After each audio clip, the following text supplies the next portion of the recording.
जाना कि रुद्राक्ष कितने प्रकार के होते हैं। रुद्राक्ष के 2 प्रकार हैं, यानी रुद्राक्ष और भद्राक्ष। हमने यह भी जाना कि रुद्राक्ष के 4 वर्ण या 4 रंग हैं, श्वेत, पीत, रक्त और कृष्ण। हमने यह भी जाना कि रुद्राक्ष 14 प्रकार के होते हैं और इनके प्रकार होते हैं उन रेखाओं या उन भागों के आधार पर जो कि रुद्राक्ष के ऊपर होती हैं। एक मुखी, द्विमुखी, त्रिमुखी, चतुर्मुखी, पंचमुखी, क्षणमुखी, सप्तमुखी, अष्टमुखी, नौमुखी, दशमुखी, एकादशमुखी, द्वादशमुखी, त्रयोदशमुखी और अंत में चतुर्दशमुखी रुद्राक्ष। हमने यह भी जाना कि अलग अलग रुद्राक्षों को धारण करके साधक या मनुष्य अलग अलग फलों को प्राप्त कर सकता है और सभी प्रकार के रुद्राक्षों को धारण करने का एक निश्चित, एक निहित, एक वर्णित मंत्र है जिसका उच्चारण करके, जिसका जाप करके ही वह विशेष रुद्राक्ष साधक को धारण करना चाहिए।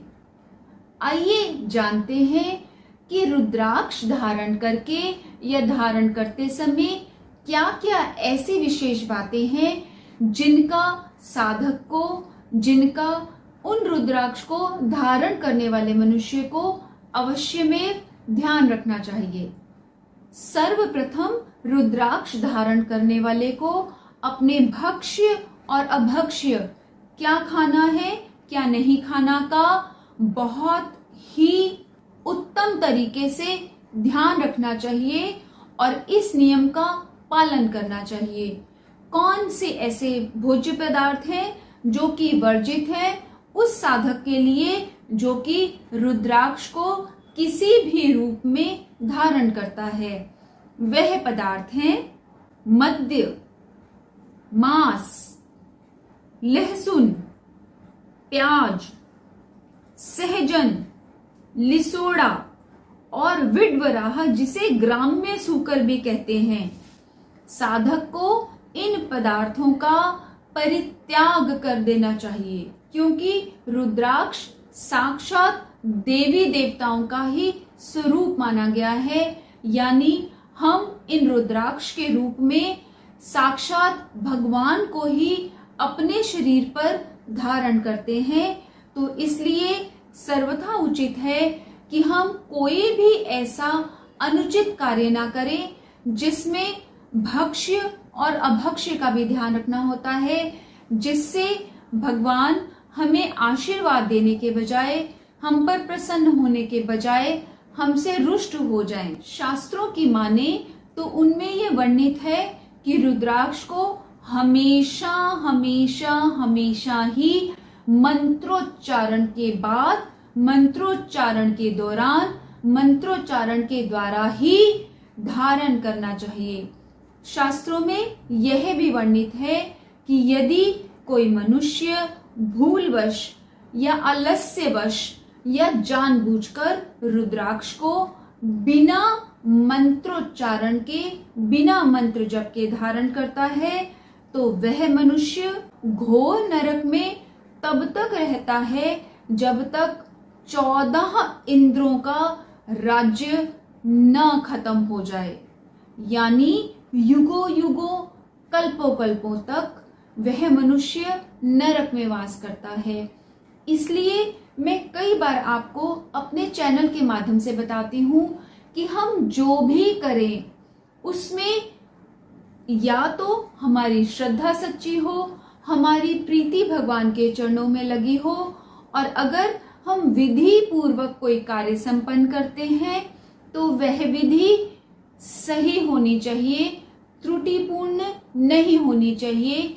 नहीं तो उस पूजा पाठ, उस विधि को संपन्न करने पर जो पुण्य की हम आकांक्षा करते हैं वह पुण्य न होकर हमें दोष या पाप प्रदान करता है। यह बात डराने के लिए नहीं है, समझाने के लिए है कि हम मनुष्य जन्म में आए हैं, भगवान ने हमें बुद्धि दी है, हमें समझने की शक्ति दी है, हमें विवेक दिया है इसलिए हमारा कर्तव्य है, हमारा अपने प्रति कर्तव्य है, हमारी ड्यूटी है कि हम स्वाध्याय करें, हम अपने ग्रंथों को, पुराणों को, शास्त्रों को पढ़ें, अपने बड़ों की कही हुई बातों को माने, जाने अपने धर्म को और धर्म के अनुसार चल के हम अपने दुर्लभ मनुष्य जन्म को सफल बनाने का प्रयास सतत जारी रखें।